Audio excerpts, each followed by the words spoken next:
Welcome to Slayer the Alchemist, where we discuss all things heavy metal and hard rock. On today's episode, some recent vinyl record finds, some vinyl grabs that I've gotten in the last few months. I haven't done this in a while, but these are some records that I've found recently.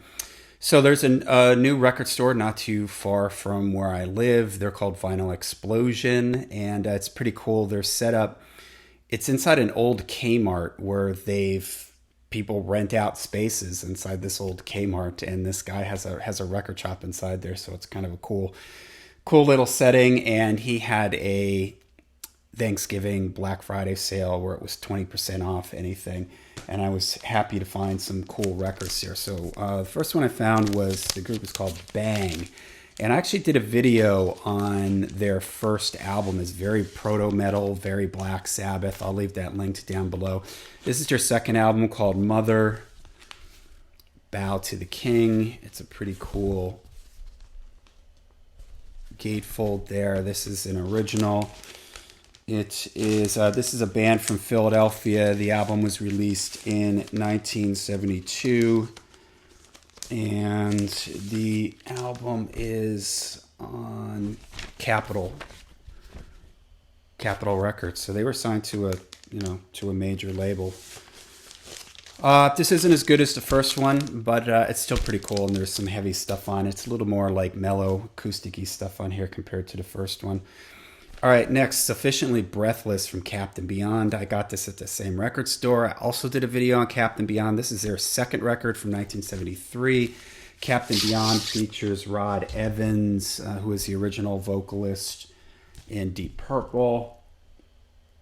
This is another, original pressing here. It's pretty cool, the whole cover, if you open it up there. This is on Capricorn, I believe, which I think was the label that released the early Allman Brothers stuff. I was happy to find both of them in really good condition. The vinyls are pretty good. The Bang record, maybe not mint sounding, a little noisy at times, but not too bad. And I got them at a good price with the 20% discount. All right, next, this is a strange one. Got this at this is sort of like the Vinyl Explosion place. There's an antique mall near my house where there's a big building where people rent out spaces and sell different stuff, and a guy in there sells records. And I came across this, the Royal, it's hard, I have trouble saying this word, Royal Court of China. Never saw this before, could find almost no information on this band. They are from Nashville. This was released in 1989. If anybody out there knows anything about these guys, let me know. There's some metal moments on here, but there's some moments too that are kind of alternative, kind of what you'd expect from like the late 80s, sort of transitioning out of metal. Moments it's a little hair metal, moments it sounds a little alternative. So it's kind of a mixed bag, but it's still kind of cool. A&M Records, so they were on a major label. Okay, this one, Kim Mitchell, the guitar player from Max Webster, got this one. There's a funny story behind me getting this. So this has the song Go for Soda on it. If you've never seen the video for that, you should check it out because it's really funny, in a very 80s kind of way. But he's an amazing guitar player. Max Webster is a really cool band. Got turned on to Max Webster by Martin Popoff, who I would read him talking about Max Webster. So I never see Max Webster records, and I came across a Max Webster live album, and which I should have pulled that out, but I forgot to pull it out. And I came across this, and I was like, "Oh yeah, Go for Soda!" I love that video. And so that night, I go to a Tampa Bay Lightning hockey game, and they do a thing in the game where they let one of the Lightning players pick a song to be played over the speakers in the arena while they're on a commercial break. And what did you know? One of the Canadian players picks Go for Soda. So I thought that was so strange. Like, I never see Max Webster records. All of a sudden I see a Kim Mitchell and a Max Webster album. And then that night at a hockey game, one of the Canadian players requests that they play Go for Soda. So, and what label is this on? This is on Bronze, which is Yeah, this is on bronze. You can see that in there. Some of the Motorhead records, I believe, were also on bronze. So that's kind of cool. And I got it at got this Kim Mitchell record at an inexpensive price. So I'm glad I was able to find that. Okay, you may say, why the heck you tell me you never had this in your collection? Well, I did, and but my copy the vinyl was in really bad shape. And for some weird reason, you would think that this record would be everywhere because this is like Rush's biggest selling record, isn't it? Right? Tom Sawyer, Limelight. But I never saw this. I was like looking for this for the longest time for a better copy of this. And then there was another new store that opened up and he had it. And he says the cover has water damage on it and it's a little bit of a bubble here, but I don't know. But the vinyl is really clean and just sounds really great. And I mean, I think I paid like $15 for it, which, I mean, it's an original pressing. You know, I was real happy to get that. Okay, White Spirit from 1980. Let's see, where is he? I think that's him right there. Anybody recognize him? All right, how about... That should give it away. On the back, Yannick Gers, who will go on to play with Ian Gillan and Iron Maiden, of course. This is a band he was in, as mentioned, 1980. New wave of British heavy metal. Some heavy stuff, some cool stuff on it. Some stuff not quite as good. But had to get it just because of a connection to Iron Maiden. This is on MCA Records. Oh, and I got this. I think it's kind of funny. As I was putting this together, it was really interesting where I've gotten some of these records. Every summer, my sister lives in Alabama, and every summer we meet up with her and her boys. My parents live close to us, and their boys come and stay with my parents for the summer. So we meet them halfway between where we are in Florida and where they are in Tallahassee. And after we met them and dropped them off again at the end of the summer, my dad was with me, and I was like, yeah, I got to hit a couple record stores. Whenever I'm there, I have a list of record stores that I go to, and I came across that for a good price.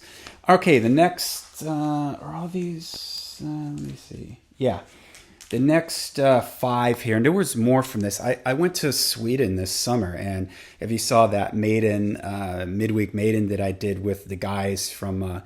Maiden A to Z and the guys from Maiden Stockholm and Dead Cosmonaut, and we did like that live 2-part big epic Maiden discussion. Well, while I was there, of course, I had to go to some record shops, and my other Swedish buddy Leif, he's a big time record collector, and he was like, you have to go to Nostalgia Palace. He's like, just go to Nostalgia Palace. And if you've never been to Stockholm, or if you're planning on going to Stockholm, or if you're from Stockholm, you probably know this already, but Nostalgia Palace might be one of the best record shops I've ever been in my life. They have one of the best metal sections I've ever seen. It was absolutely mind-blowing.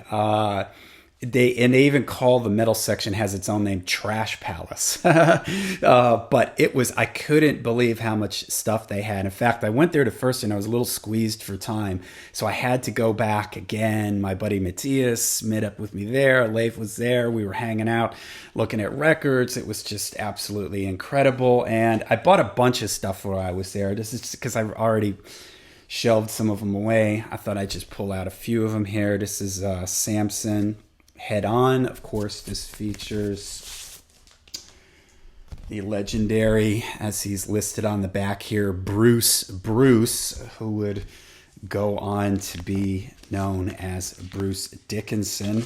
This is Headon is from 1980. This is Samson's second record. It's much better than I thought it was going to be. I have another Samson record that doesn't have Bruce on it, and it's not particularly good. But I had to get this because I never see this. And the prices at Nostalgia Palace, man. I mean, if you see that there, no, that's not $200. That's 200 crowns, which comes out to roughly $20 US, which is incredible. I mean, this would be a $40 record easily here in the States. And all these records that I got from Trash/Nostalgia Palace were in like basically very good plus mint condition. VVSI, No Ace at Hand from 1986. This is kind of melodic, a little hairy, but still very, very cool. This is, what is the label that this is on? New Renaissance? Yeah, New Renaissance. Okay. VVSI, I got that at Nostalgia Palace. Man, I tell you what, if I lived in Stockholm, that place would take a lot of my money. They just had an absolutely incredible. And this is a lot of stuff like you don't always see stuff like this in the States. Like this next thing here, I'm going to show you. I got it at Nostalgia Palace. Lion's Pride. Lion's Pride is this is called Breaking Out. This is from 1984. Very cool trad metal, and it's on Mausoleum Records. Mausoleum is, I believe, a Belgian label, and they're popular for, they're real hit or miss, you know, but I just love this stuff that's very 80s sounding. I mean, look at the back cover, man. I love it. And this kind of stuff, you don't really see this stuff here in the States. And this, I paid $20 for it. It's in like mint condition. So very cool. I love stuff like this, you know, bands only put out 1 or 2 records. They can be up or down on the albums, but I just love this 80s stuff. Okay, this is another really cool one. Destiny, Atomic Winter. This is actually a Swedish band. I think I paid a little bit more for this one, but this is almost a little progressive. It's, what year did I say this is? 88. And, you know, got kind of a cool inner sleeve. And what's the label that this is on? What is that? US Metal. US Metal. Okay. But this is really cool. I really like this. Almost slightly technical, great vocals. All right, and the last one here. This one, I just had to have this because I just like stuff like this. I know it's kind of corny and it's very dated, but Steel Lover, I'm not exactly sure. Steel Lover. This is also Mausoleum. This is kind of a typical like Mausoleum. I mean, look at this album cover. Does that scream 80s Glove Me? This is from 84. Sounds like a Spinal Tap, you know, could have been a Spinal Tap album cover.